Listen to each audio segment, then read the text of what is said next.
Fala galera, aqui é o Drake. E se a sua melhor amiga desaparecesse do nada após lhe pedir um pequeno favor, o que você faria? Essa mãe nem imagina que quebrar o galho da sua melhor amiga buscando o filho dela na escola pode envolvê-la em uma trama de assassinatos. Começamos com a jovem mãe solteira, Stephanie Smothers, apresentando um vídeo pro seu canal, informando que naquele dia iria ensinar uma receita de cookie de chocolate com abobrinha. Mas antes disso, ela conta sobre a situação da sua melhor amiga, a Emily Nelson, que tinha lhe pedido para buscar o seu filho na escola, e desde então ninguém tem notícias da mulher. A moça ainda acrescenta que apesar da Emily ser a sua melhor amiga, ela não conhecia todos os segredos da mulher, dizendo que os segredos são como margarina, fáceis de espalhar, mas ruim pro coração. Porém, apesar disso, a Stephanie estava fazendo tudo ao seu alcance para ajudar a polícia a encontrá-la. Então a jovem começa a contar sobre quando conheceu a Emily, há algumas semanas atrás, em um dia chuvoso na escola do seu filho, o Miles, no dia da culinária internacional. E aqui já dá pra perceber, né, porque que ela não conhece tão bem a Emily, elas se conheceram só há algumas semanas. E é meio precipitado a Stephanie dizer que ela é sua melhor amiga, tendo conhecido ela há pouco tempo. Mas enfim, para essa ocasião, a Stephanie tinha preparado suas deliciosas almôndegas sem a carne, à moda sueca. Na sala de aula, enquanto o pequeno Miles brinca com seu amiguinho, o Nick, a Stephanie está muito animada tirando fotos da ocasião, mostrando que ela é do tipo mãe coruja. Em seguida, a professora fala sobre uma feira que aconteceria na próxima semana, onde os pais das crianças poderiam se inscrever como voluntários, e a Stephanie é a primeira a colocar o seu nome na lista. Só que a professora pede educadamente para ela não se inscrever em mais de uma função, dando oportunidade dos outros pais participarem também, pois a Stephanie fazia esse tipo de coisa com alguma frequência.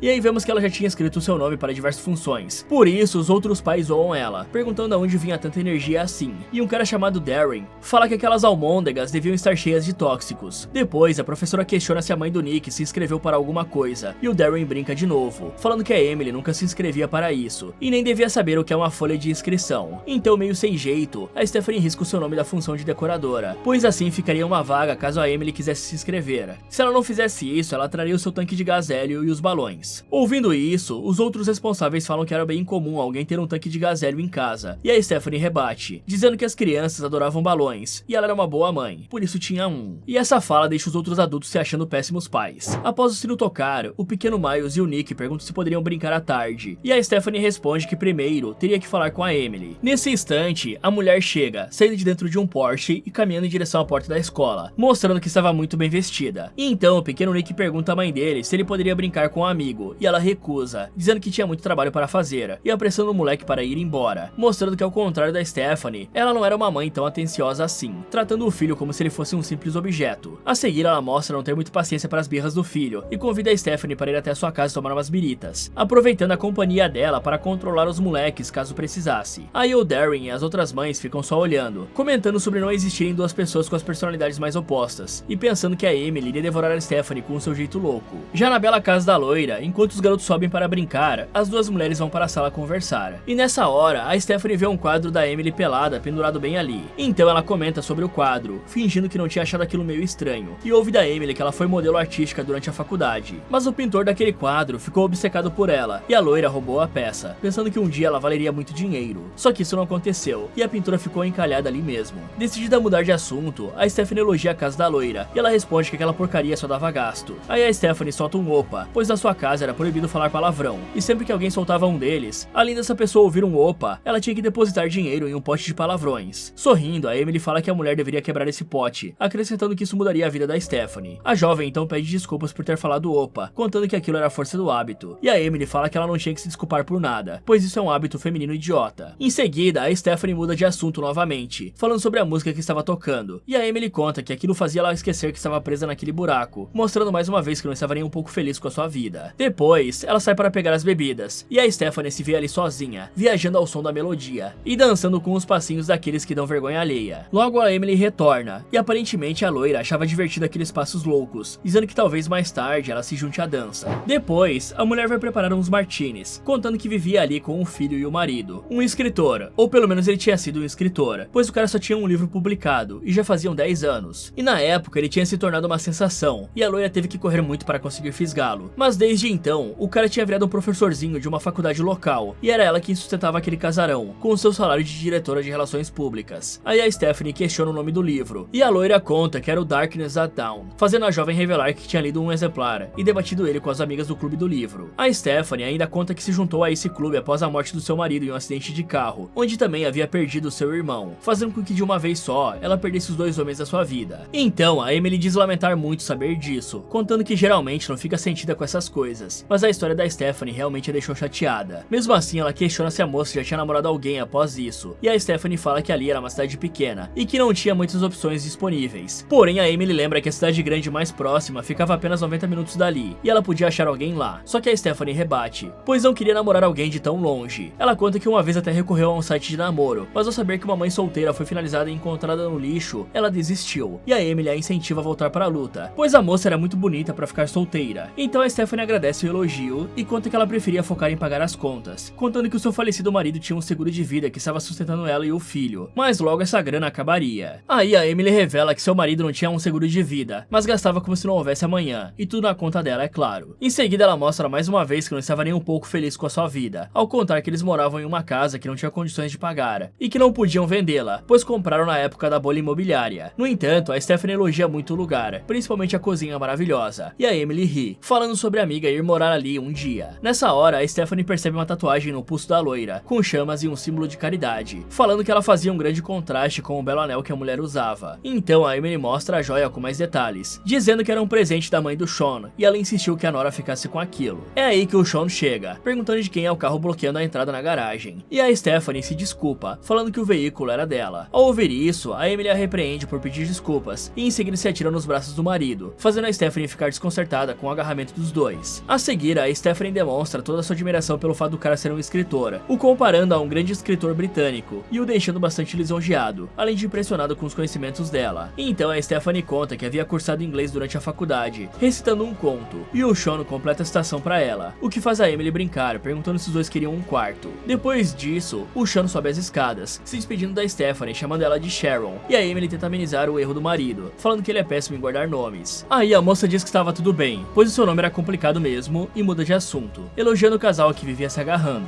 Só que a Emily demonstra não estar tão feliz assim como aparentava, contando à amiga sobre eles estarem à beira da falência, e revelando não ter conseguido nenhuma babá ali para ajudar com o Nick. Ouvindo isso, a Stephanie se oferece para cuidar do menino caso a amiga precisasse, e ela agradece. No outro dia, a Emily liga para a Stephanie, perguntando se ela podia buscar o Nick na escola, pois teria uma reunião importante no trabalho, e a amiga aceita feliz. Assim, a jovem mãe solteira busca os garotos e os leva para brincarem em um parque. Quando a Emily chega para buscar o filho e encontra a Stephanie correndo atrás dos meninos. Sem jeito, ela vai cumprimentar a loira, dizendo que não sabia brincar daquilo direito, e quem era bom nisso era seu falecido marido. Então a Emily censura a amiga, falando para não se diminuir como mulher falando essas coisas, e deixa a moça ainda mais sem graça. Logo a Stephanie puxa sua câmera fotográfica para disfarçar e tira uma foto da Emily, mas a loira fica bolada com aquilo e faz a amiga apagar a foto. A seguir, um tal de Dennis liga, e a Emily é bastante grossa com ele, mandando o cara ir pra casa e não ligar mais pra ela. Vendo isso, a Stephanie questiona se era assim que a loira falava com seu chefe, e a mulher responde que elas tinham que ser bem severas com os poderosos, ou eles acabariam com você. Depois, a loira convida a amiga para darem um fora dali e beberem algo. Dessa forma, voltamos para a casa da Emily, onde as duas tomam um martini, e a Stephanie resolve presentear a amiga com uma pulseira da amizade, que tinha ensinado a fazer em um dos seus vídeos. E a Emily, por sua vez, fica muito feliz com o presente, e dá mais uma golada na sua taça, dizendo que estava precisando de um martini de verdade. Então ela vai até a geladeira e pega uma taça gelada, pois era assim que ela e o Sean tinham tomado em Londres, sem adição de gelo, e com uma grande lasca de limão. Mais tarde, as duas mulheres estão sentadas no sofá conversando, quando a Emily sugere que elas contem alguns dos seus segredos mais bem guardados, e a Stephanie fica um pouco sem jeito, pedindo para a loira contar primeiro. Então a Emily conta que uma vez convidou outra mulher para dormir com ela e o marido, cobrando da Stephanie o seu segredo. Inicialmente a jovem se recusa a contar, mas acaba abrindo o bico e falando que durante o velório do pai, um cara idêntico a ele na sua juventude surgiu, e a mãe da Stephanie até pensou que estava vendo um fantasma. No entanto, era um filho fora do casamento que o cara tinha tido, chamado Chris. Depois do enterro, ficou tarde demais para o Chris ir embora, e a Stephanie resolveu arrumar um porão para ele dormir e acabou relaxando com o meio irmão lá. E isso aqui é bem bizarro, né? Além dos dois serem meio irmãos, a Stephanie falou que o rapaz era a cara do pai dela na juventude. Então a moça não só relaxou com o irmão, como com alguém que tinha a mesma cara do pai dela. E isso aqui é bem doentio, né? Sem contar que dá pra ver a luz do sol entrando por aquela janela lá atrás. Então essa história aí de que ficou tarde torna tudo ainda mais esquisito. Mas continuando, a Emily zoou a moça por isso, a chamando de pegadora de irmãos. E no dia seguinte, a Stephanie recebe uma ligação da Emily, pedindo pra ela lhe fazer o pequeno favor de buscar o Nick na escola, pois o Sean havia ido para Londres, porque a mãe dele tinha quebrado o quadril, e ela estava com um problemão no trabalho. Ouvindo isso, é claro que a Stephanie aceita e sai para buscar os garotos. No colégio, o Darren felicita a moça por ela estar trabalhando de babá, e a Stephanie o corrige, falando que apenas estava fazendo um favor para sua amiga. Contudo, assim que ela sai, o Darren comenta sobre a jovem nem se ter dado conta de que estava trabalhando de graça. Assim, as horas se passam, e a Stephanie tenta entrar em contato com a loira para saber quando ela iria buscar o filho, mas todas as tentativas dela são fracassadas. No dia seguinte, a Stephanie liga para o escritório onde a Emily trabalhava, ouvindo a secretária que a loira tinha viajado para Miami e que passaria uns dias lá. Sabendo disso, a Stephanie então liga pro Sean em Londres e conta sobre a situação, descobrindo que isso era normal, e a Emily costumava fazer esse tipo de coisa, principalmente quando ela sabia que o Nick estava sendo bem cuidado. No entanto, logo ele estaria de volta e iria buscar o filho, deixando a Stephanie um pouco mais tranquila. Assim, uma noite, ele vai buscar o Nick, descobrindo que a situação estava ficando cada vez mais estranha, porque ninguém conseguia contato com a Emily. E os dois resolvem chamar a polícia para comunicar o desaparecimento. Desse modo, dois oficiais vão até a casa e começam a fazer algumas perguntas para eles, questionando se o Sean e a Emily tiveram alguma briga que a fizesse fugir de casa e tal. Porém, o Sean fica ultrajado com a insinuação de que o casamento deles poderia ter algum problema, lembrando que no período do desaparecimento da Emily, ele estava em Londres. E aí a Stephanie se mete para defender o cara, dizendo que o Sean e a amiga formavam um casal amoroso. E isso aqui não é muito bem verdade, né? A Emily várias vezes demonstrou que não estava feliz com a sua vida e que ela bancava tudo na casa enquanto o Sean fingia ser o escritor ricaço. Mas enfim, mais tarde, o Sean conta para a Stephanie sobre como a esposa era uma pessoa imprevisível e reservada, fazendo a moça se lembrar de que a loira não gostava muito de fotos. Então ela fala isso pro Sean, e ele conta sobre uma vez ela ter desativado o Facebook dele, tudo porque o cara postou uma foto com a família. A seguir eles se dão conta de como estava tarde, e a Stephanie oferece dele dormir no seu sofá e o cara aceita. E eu já vi essa história antes, hein? Será que isso aqui é uma tática dela pra fisgar os caras? Na manhã seguinte, a moça encontra o Sean e os dois moleques na cozinha, pois o cara estava preparando um shake chamado de suco cura-ressaca, onde ele colocava vegetais à mistura, e as crianças tomavam sem nem perceber. Vendo que isso era uma boa ideia, a Stephanie resolve gravar um vídeo ensinando como preparar o shake. Aí, ao completar 4 dias do desaparecimento da Emily, e sem saber nenhuma novidade, a Stephanie decide agir por conta própria, colocando um pano em volta do pescoço e indo até o escritório onde a loira trabalhava. Lá uma secretária atende ela com uma má vontade, que é quase igual quando você vai em algum órgão público, fazendo a moça esperar até o dono da empresa chegar. Assim conhecemos o Dennis Nylon, o tal do Dennis que a Emily estava falando no telefone outro dia, e ele é um metido estilista famoso, mas a verdade é que a empresa dele não era tão grande assim, e o cara só tinha marra mesmo. E logo, a Stephanie vai até ele perguntar sobre a Emily, e o Dennis só sabia falar do quanto a roupa dela era cafona. No entanto, a jovem insiste, falando sobre a amiga ter sumido há 4 dias, e a última notícia dela era que a mulher tinha ido para Miami a trabalho. Então, o Dennis se vira para sua secretária, perguntando sobre isso, e ela fala que a empresa não sabia dessa viagem, por isso o Dennis dá a conversa como encerrada, e deixa a Stephanie falando sozinha. E isso aqui não faz sentido nenhum, né? Pois a Stephanie tinha ligado para lá, e a secretária lhe informou sobre essa viagem. Ali, com um cara de bocó, a Stephanie decide mais uma vez agir por conta própria, vendo um cara passar carregando algumas roupas, e usa ele como cobertura para chegar escondida até a sala da Emily. No local, ela começa a revirar o lugar em busca de alguma prova que levasse ao paradeiro da amiga, se escondendo debaixo da mesa quando uma mulher passa do lado de fora. Nessa hora, ela vê um cofre e tenta abri-lo com um grampo de cabelo, se achando a espiã. Porém, é claro que ela não consegue abrir, e o grampo cai da sua mão. É então que a Stephanie se arrasta para pegá-lo, vendo através do tampo de vidro da mesa uma foto da Emily com as palavras "Precisa ter fé", que estava escondida embaixo dos documentos. A Stephanie logo pega a foto e dá-o fora dali, mas ela é vista, e o Dennis surge com segurança, querendo saber o que ela estava fazendo lá. Então a moça se lembra das palavras da Emily, sobre elas serem severas com os poderosos, e parte para a ofensiva, ameaçando expor no seu canal que o Dennis Nylon agredia mulheres. Ela também fala que as roupas do cara eram bem bregas, o deixando tão atordoado que ele permite que a Stephanie saia dali. Aí, com a foto da Emily em mãos, a moça faz várias cópias e sai distribuindo pela cidade junto com o Sean, enquanto o Darren e as outras mães falam que a Emily ia odiar esses cartazes, porque a foto dela estava simplesmente horrível. Sem contar que, na opinião dele, aquilo era uma grande perda de tempo, pois segundo os programas de desaparecidos que via na TV, depois de 72 horas era bem provável que a pessoa estivesse morta. No outro dia, o Sean chega em casa e se surpreende ao encontrar a mesa posta, pois a Stephanie carinhosamente tinha preparado o jantar. Nessa hora, o detetive Somerville chega e o Sean vai conversar com ele, enquanto a Stephanie sobe até o segundo andar com a desculpa de levar uns petiscos para os meninos. Só que ela fica bisbilhotando a conversa dos caras, ouvindo que a Emily nunca embarcou no voo para Miami e que ela tinha alugado um Kia branco, tendo pago em dinheiro para não ser rastreada. E o detetive também fala que eles estavam monitorando todos os pedágios, perguntando se a Emily tinha alguma marca que facilitasse seu reconhecimento, e o Sean fala sobre uma tatuagem. Mais tarde, a Stephanie vai se despedir do Sean, e ele a segura pelo braço carinhosamente, agradecendo por tudo que a moça estava fazendo. Um tempo depois, a Stephanie recebe uma mensagem de uma das suas inscritas, dizendo ter visto uma loira parecida com a Emily em Standish, no Michigan, abastecendo um Kia branco. Com essa informação, a Stephanie repassa às autoridades, e logo a polícia descobre o corpo da Emily no fundo de um lago no Michigan. E no dia do enterro, acontece cerimônia no cemitério, e depois daquela reunião na casa da Emily, como é costume lá nos Estados Unidos. E nessa reunião, o pequeno Nick fica muito bolado por ter perdido a mãe, e ataca o Miles. Por isso, a Stephanie e o Sean correm para separar os garotos. Aí o Nick chama o pai de fracassado, deixando o Sean possesso, processo, pois o garoto devia ter ouvido isso da Emily. Ele também diz que a Stephanie estava querendo tomar o lugar da sua mãe, e a jovem mostra não levar aquilo pro coração, negando ter essa intenção e acalmando o Sean, mandando ele levar o Miles para dentro. Em seguida, a Stephanie fala que é normal ficar com raiva em situações assim, e que ela ficaria no jardim com ele até o garoto se acalmar. À noite, ela bota o pequeno na cama e vai se despedir do Sean, mas os dois acabam dando uma relaxada ali mesmo. E tudo isso no dia do funeral da Emily, né? Que era a esposa do cara e a amiga da Stephanie. Após isso, a Stephanie toma conta da casa, retirando o retrato da Emily pelada e provando um vestido da falecida. Porém, nessa hora, o detetive Somerville chega e toca a campainha, e a Stephanie não consegue tirar o vestido de jeito nenhum, tendo que atender a porta usando ele mesmo. Então o policial disse que queria conversar com ela e foi até a sua casa e na escola do Miles, sendo informado que a Stephanie estaria ali, insinuando que a moça e o Sean estavam tendo um caso e tinha algo a ver com a morte da Emily. O detetive também fala que pouco antes do desaparecimento da loira, o Sean fez um seguro de vida de 4 milhões de dólares no nome dela, além de descobrir que o casal vivia brigando. Sem contar que, segundo os resultados da autópsia, ele descobriu que a Emily era uma viciada em tóxicos, alertando a moça para ela ficar ligada. Sabendo disso tudo, a Stephanie decide investigar mais sobre o Sean e vai até a faculdade onde ele trabalhava, vendo o cara de muito chamego como assistente. À noite, eles estão jantando, quando o Nick conta que tinha visto a mãe na escola e ela havia mandado um abraço para a Stephanie. E inicialmente, os adultos pensam que era só uma mentira do garoto. Porém, mais tarde, a Stephanie encontra a pulseira da amizade que tinha dado para a Emily bem na cadeira de cama do Nick e fica bem constrangida. Então ela fala isso pro Sean, mas o cara não leva aquilo a sério, lembrando que eles tinham visto a Emily no caixão com a tatuagem no braço e o anel que ela tinha roubado da mãe dele. Então, um alerta acende na Stephanie, pois a Emily tinha falado que a joia tinha sido um presente. Nesse instante, o Sean conta que na verdade, a mãe dela achava que tinha perdido o anel, e só no voo de volta a Londres é que ele descobriu que a Emily havia roubado a peça. Contudo, mesmo sabendo disso, o Sean preferiu deixar a mãe acreditar que tinha perdido a joia, ao invés de contar pra ela que a nora era uma ladra. Em seguida, o cara revela que estava cego de amor, mas agora ele tinha despertado para a vida e percebido que ao lado da Stephanie podia ficar mais tranquilo. Então, o Sean convida ela para morar com ele, declarando que amava a mulher, e ela inicialmente fica preocupada com o que as pessoas pensariam, mas acaba aceitando. A moça só avisa que não faria nenhuma homenagem como ele havia feito com a Emily, e o Sean fala sobre aquilo ser uma mentira da ex, porque ela era uma mentirosa compulsiva, tranquilizando a Stephanie. Depois disso, a jovem põe a sua casa à venda e vai morar na mansão com o Sean, arrumando a casa ao seu gosto, pendurando um dos seus quadros que tinha e arrumando o closet da Emily, retirando todas as coisas da falecida para colocar as suas. Assim ela sai para buscar as suas roupas, e quando volta, o lugar está todo arrumado com as coisas da Emily, e ela fica muito assustada, pensando que tinha sido o espírito da falecida que havia feito aquilo. E a Stephanie até faz um vídeo no seu canal voltado para o espiritualismo. E aí um dia, após ter buscado os meninos na escola, o Nick entrega a ela um envelope, dizendo que a mãe tinha mandado para a amiga, e isso quase a faz perder o controle do carro e causar um acidente. Por sorte, nada acontece, e ao chegar em casa, a Stephanie abre o envelope, vendo uma foto dela, do irmão, do Miles e do seu falecido marido, e escrito as palavras pegadora de irmão. Assustada, a jovem é surpreendida por uma ligação da Emily, falando para a amiga beijar o Sean por ela 4 milhões de vezes, fazendo referência ao seguro de vida dela avaliado em 4 milhões. Aí a Stephanie decide ir até o trabalho do Sean tirar aquilo a limpo, mas é claro que o cara não acredita nela, e fala que aquilo era por conta do luto. Nesse instante, a assistente entra na sala chamando ele de bonitão, achando que o cara estava sozinho, mas ao ver a Stephanie ali, ela fica sem graça, e fala sobre uma lousa que estava escangalhada ali e depois sai. Já em casa, a Stephanie está observando o retrato da Emily nua e se recordando de uma conversa que teve com a loira, onde confessou que o falecido marido, o Davis, um dia a confrontou sobre o meio-irmão dela, perguntando se o Miles era mesmo filho dele ou do Chris. Ele ainda acrescentou que a esposa e o meio-irmão pareciam mais amantes do que parentes, e a Stephanie fala que aquilo era nojento, dizendo que era só a imaginação do Davis. O cara, é claro, não leva muito a sério e resolve chamar o Chris para conversar de homem para homem. Por isso, eles saíram juntos de carro no dia do acidente fatal. Assim, a Stephanie ficou se culpando pela morte dos dois, confessando para Emily que sentia muita falta deles, e falando que a solidão devia matar mais que o câncer. Nesse instante, as duas mulheres se beijam, e a Stephanie pede desculpas por aquilo, mas a Emily a tranquiliza, falando para a amiga não se preocupar. De volta ao presente, a Stephanie futuca no quadro e encontra o nome da artista, chamada Diana Highland. Por isso, ela vai até ela saber mais coisas do passado da Emily. Assim, ela chega ao ateliê de pintura de uma artista meio malucona, que tinha um ódio imenso da Emily, pois a pintora havia se envolvido com a loira na juventude, revelando que ela na verdade se chamava Cláudia. A Diana então conta que deu tudo para a amante, pintando ela como se fosse sua musa. Porém, o seu agente detestava a loira, e os críticos também, o que fez a carreira da artista acabar. Mesmo assim, a Diana pagou a faculdade da Emily, e um belo dia, sem mais nem menos, a loira fugiu com tudo que ela tinha, e agora a artista apenas pintava retratos de facas para sobreviver. Aí a Stephanie questiona se ela ainda tinha coisas da infância da loira, e a Diana mostra uma blusa de um acampamento religioso, e é meio estranho você guardar coisas de um ex que você tanto odeia, né? Mas enfim, com isso em mãos, a Stephanie vai até o local do acampamento, fingindo estar ali, pois queria escrever o filho para o curso de verão. Ali ela descobre que a Emily tinha uma irmã gêmea e que elas se chamavam Hope e Faith McLaden, sendo que Claudia era o nome do meio da Emily, que na verdade se chamava Hope. Sabendo disso, a mulher rastreia a família McLaden e vai até a casa deles, vendo que uma das alas da mansão tinha pegado fogo. Lá dentro, ela se finge de faxineira para dar uma olhada no lugar, aproveitando que a Margaret McLaden era uma mulher meio lelé da cuca e o seu cuidador, o Bruce, tinha saído, deixando ela sozinha. E aí a Stephanie fica sabendo que a Faith era uma pestinha e que eles fizeram de tudo para ajudá-la, mas a garota não tinha jeito. No entanto, antes dela extrair mais alguma informação, o Bruce chega e a Stephanie finge que era uma costureira e tinha ido até ali para pegar informações para consertar uma roupa. Depois ela se apressa em ir embora e o Bruce resolve segui-la com a sua espingarda, pegando um atalho e chegando no portão da propriedade antes da jovem. Assim, o homem a faz abrir o vidro do carro, deixando a moça crente que estava em uma enrascada, mas ele apenas pede a ela para dar um jeito no seu terninho também. A seguir, a Stephanie vai até uma biblioteca pesquisar sobre o incêndio na casa dos McLaden, descobrindo que o pai havia morrido nas chamas e as duas gêmeas tinham desaparecido. Mais tarde, ela posta um vídeo no seu canal, agora certa de que a Emily estava viva, mandando várias indiretas para a loira, enquanto vemos que a Emily assistia a tudo e fica bem bolada ao perceber que a amiga tinha descoberto parte do seu plano. Logo, a Stephanie está de volta à mansão, aproveitando que o Sean não estava para entrar em contato com a seguradora. Já o cara está em um restaurante, onde ele se encontra com a Emily, e descobrimos que a morte dela tinha sido planejada pelos dois, para eles ficarem com o dinheiro do seguro. Porém, a Emily tinha ficado com muita saudade do seu filho, e saiu do seu esconderijo para vê-lo, e o Sean reclama disso, pois essa atitude estava complicando as coisas, e ela o ameaça, falando que se caísse, levaria o cara junto. Depois ela saca uma pistola, apontando pro marido por debaixo da mesa, e ele fala que amava ela e sempre amou, contando que a Stephanie era apenas uma relaxada por conveniência. Mesmo assim, a mulher dispara, mas a arma estava descarregada, e ela ri da situação, mostrando que era bem doida. Em seguida, ela chama o marido para dar uma relaxada no banheiro do restaurante, como eles tinham feito no banheiro do avião voltando de Londres. Mais tarde, o Sean chega em casa e encontra a Stephanie com a responsável pelo seguro, e a corretora fala que haviam descoberto que a Emily tinha uma irmã gêmea. Por isso, havia uma chance do corpo encontrado no lago ser dessa irmã. Assim, o seguro não liberaria a grana até verificar isso, completando que eles passariam todas as descobertas para as autoridades, e depois vai embora. Aí o Sean fica bem bolado, falando que a Stephanie sabia sobre a gêmea e não lhe contou nada, pois ele realmente não sabia nada sobre ela, mas a moça não leva muita fé nisso. No dia seguinte, a Stephanie vai até a lápide da Emily no cemitério e confronta a loira, ouvindo que as irmãs na verdade eram trigêmeas, mas uma delas havia falecido ainda no útero, e a Margaret culpou as outras duas pela morte do bebê, fazendo o pai acreditar nessa história. Depois, a loira revela que a Faith vivia metendo ela em furada, contando sobre o dia em que o pai delas pegou a garota com um rapaz e a levou para casa para lhe dar uma lição. Foi aí que as gêmeas tacaram fogo no lugar com um homem dentro e fugiram, decidindo se separar para despistar a polícia que procurava duas gêmeas. Elas até tinham marcado um lugar para se reencontrarem mais tarde, porém a Faith nunca apareceu ali, deixando a Emily sozinha no mundo. Desse jeito, 14 anos se passaram, e em um belo dia a Faith fez contato, chamando a irmã até o acampamento religioso onde tinha um chalé perto do lago, no qual costumavam passar o verão. Ali a Faith se revelou uma viciada em tóxicos que precisava de grana, e por isso ela ameaçou a irmã para lhe dar $1 milhão,